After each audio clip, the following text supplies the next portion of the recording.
কেউ কি শিখতে পারে কারোর কথা শুনে? কথা শেখার জন্য জীবনে একটু হুচুট খেতে হয়।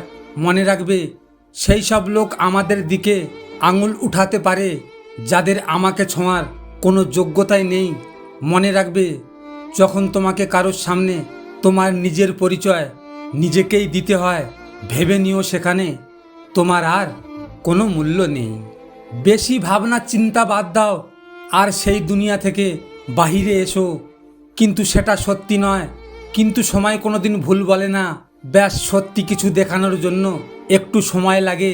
1 বছর খুব কঠিন পরিশ্রম করো, তুমি দেখবে তোমার জীবনে সেই সব লোক থেকে 5 বছর আগে যাবে।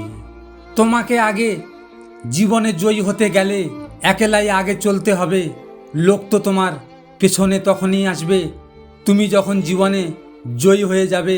তুমি জীবনে পরিশ্রম এত করো যেন সময় তোমার সাথ দিতে বাধ্য হয়ে যাবে। তোমার খারাপ সময়ে তোমাকে যে স্নেহ করবে সেই তোমার সত্যিকারের বন্ধু হবে। ভালো মানুষগুলো কখনোই সত্যিকারের ভালোবাসা পায় না, তারা শুধু ঠকে যায় আপন মানুষগুলোর কাছে। মাঝে মাঝে নিজেকে খুব মনে পড়ে, কি ছিলাম আর কি হয়ে গেলাম। সে বলেছিল, কিসের এত চিন্তা, আমি তো আছি তোমার সাথে। কিন্তু আফসোস, কথাগুলো আজ ইনবক্সে বন্দি, সে আজ অন্য কারো সঙ্গী। পুরাতন হয়ে গেলে গাছের পাতাও ঝরে পড়ে, আর আমি তো সাধারণ মাটির মানুষ। কেউ যদি অভিমানে তোমার সাথে কথা না বলে, বুঝে নিও সে তোমায় আড়ালে মিস করে। আর কেউ যদি না দেখে কাঁদে, বুঝে নিও সে তোমায় ভীষণ ভালোবাসে। অবহেলার আর এক নাম, পরে কথা বলছি। আরে তুমি কি কথা বোঝো না? আমি এখন ব্যস্ত আছি।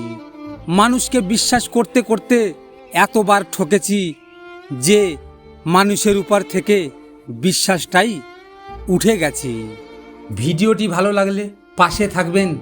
আর হ্যাঁ, নিজের খেয়াল অবশ্যই রাখবেন, কারণ এটা স্বার্থের দুনিয়া। এখানে নিজের খেয়াল নিজেকে রাখতে হয়, অন্য কেউ রাখবে না।